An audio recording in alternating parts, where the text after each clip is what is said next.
Unveiling the meaning of melt into a phrase unpacked. Hello, dear viewers. Welcome back to our channel, the place where English learning becomes a joyful journey. Today, we're going to explore a phrase that's as poetic as it is intriguing. Melt into. Stay with us as we delve into its meaning, usage, and nuances to help you master the art of English expressions. Melt into is a vivid phrase that combines the word melt, which means to change from a solid to a liquid state usually due to heat, with into, which is a preposition that often indicates movement or transformation. When we use melt into in a sentence, it's usually not about physical melting. Instead, it's a figurative way to describe a state of change or transformation that's often gradual and thorough.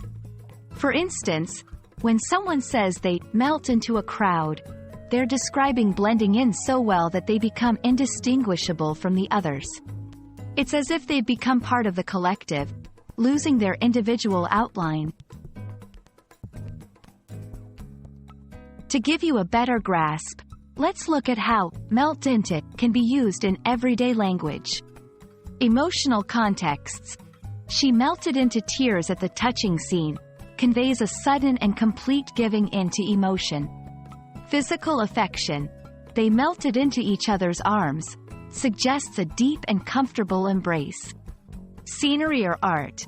The colors melted into one another. This describes a blend where distinctions blur.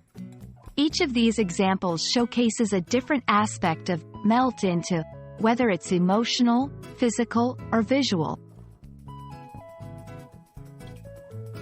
It's also important to note what melt into does not mean.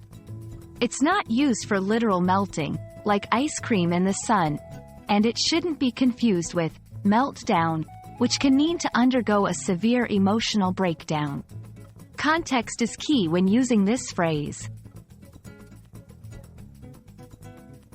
Let's try creating sentences together.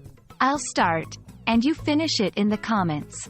As the music played, her worries seemed to melt into. At the end of the yoga session, my tension just melted into. This will be our little interactive exercise. Can't wait to see your creative responses. And that, language enthusiasts, is a wrap on the phrase melt into. We hope this video has illuminated this beautiful expression for you and that you feel more confident using it in your English conversations. If you've enjoyed learning about melt into, please consider liking this video and subscribing for more. Remember, every step you take in learning is a step closer to fluency. Keep melting into the beauty of English, and we'll see you in the next video.